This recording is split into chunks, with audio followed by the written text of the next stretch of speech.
Welcome, friends. Today we are doing the fragrance rotation for the week ending the 13th of March 2022. Marvellous. So, as always, we shall start at the beginning and end at the end, hopefully. And on Monday, I wore, for the first time this year, Coriolan. I am hoping to finish off this bottle this year, and I won't be replacing it. It's a great bottle, but it's a good fragrance, and it just came out at the wrong time for Guerlain. 1997. This is the least 1997 fragrance you are likely to come across. To be perfectly honest with you, it's heavy oak moss, it's heavy citrus, a little bit floral in the heart. It's very classical. It's the last Guerlain made by, well, the last masculine Guerlain made by Jean-Paul Guerlain. So, yeah, to be honest with you, you're probably going to see a bit more of this, but I am just trying to use it up. Not a huge fan, to be honest with you. Not a huge fan. I've got other fragrances that do the same thing better. Very citrusy, very mossy.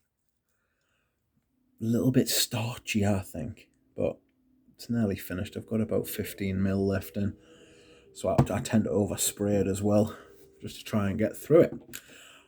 Anyhow, next on Tuesday, I decided to wear another Guerlain, but something slightly warmer, because it was colder on Tuesday than it was on Monday. And I think it's a debut for Heritage. I think this is 2007. Just before the Listerine came in. I've actually got a mid-90s version of this as well, but I just use this at the minute, to be honest with you. I'm thinking of giving this one away to my friend. I was thinking of giving this one away to my friend, and then I thought there's not much Heritage left in these bottles, sorry. So I decided to keep it instead. Very patchouli. Strange to think that there's 5 years difference between these two fragrances. This was 1992, I believe, and Coriolan was 1997. And they're worlds apart. They're completely different fragrances, both brilliantly made, but not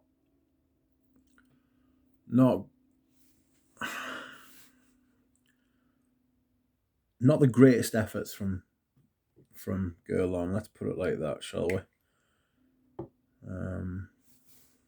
There seemed to be a bit of list, a bit wayward going on at Guerlain at the time in the mid-90s. Next, on Wednesday, another debut.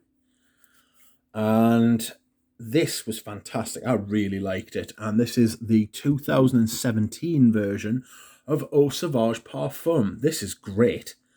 I really enjoyed this. I think I actually prefer this over the 2012 bottle. I've got the 2012, but I think I prefer this one, to be honest with you. I don't know why. I just feel like the Elemi in it is just suits it a bit more than the Myrrh. But I should really. You'll see the vintage one make an appearance during the next 6 months, I imagine, and in years to come as well. But I wore this and I really enjoyed it. I'd be happy to wear this. I'm gonna do a video on modern signature fragrances, like modern fragrances that I think would be like signature worthy if you're just looking for one fragrance, and this would be on it. Like, next, I went a bit not rogue, but I went unusual. This is the first time you'll have seen me wearing one. No, it's not. It's not even the first time this month you've seen us wearing one of these fragrances from this house. Getting carried away. This is Royal Oud by Creed. Royal Oud Millesime by Creed. This is lovely. Dark, rich, little bit smoky. I get big galbanum, angelica, green but dark. Oud, none to speak of, to be honest with you. It's more like a dark wood. Cedar as well. I get a lot of wood in it rather than oud. Very nice. Very quality smelling. This is the old 120ml bottle. I would highly recommend that for any creeds. You get the as old as you possibly can because they cheapened themselves before they decided to sell. Excuse me whilst I hydrate. And they let themselves go a little bit before they decided to sell. So as old as you possibly can for Creed. I don't know what year this is, but I think it's a much earlier bottle. Let's have a look. It's like a 2013 or something like that. Anyhow, on Friday, another debut. This is a vintage Tuscany per Uomo. Certainly the older presentation. This is lavender, citrus, and leather. Maybe a little bit of pepper as well. Very Italian smelling, as are the next two. But this is very Italian. It's really nice, really fresh. Galen did a review of this, I think, and it was really good. So if you want to see a full review, if you can't wait for mine, which may or may not be coming in the next 6 months or so, then go over to Galen's channel, The Etherealist. He did a lovely little fragrance review on this. Next, on Saturday, yesterday, another debut. I think these are all debuts. I don't know why I keep saying that. Anyway, this is a strange one called Basil Womo. This is fantastic. I had to reapply a couple of times, but I didn't mind. Another Italian citrus oak moss cologne, you know. I mean, it lasts like 6 hours, but it's very flat, very fresh. Just a tiny bit of like this sort of like smoky oak, like smoky oak moss, leathery sort of base to it. Gives it a bit of depth. Very masculine, very fresh, very clean, very nice. It's really good stuff. Cheap, not easy to find, but cheap.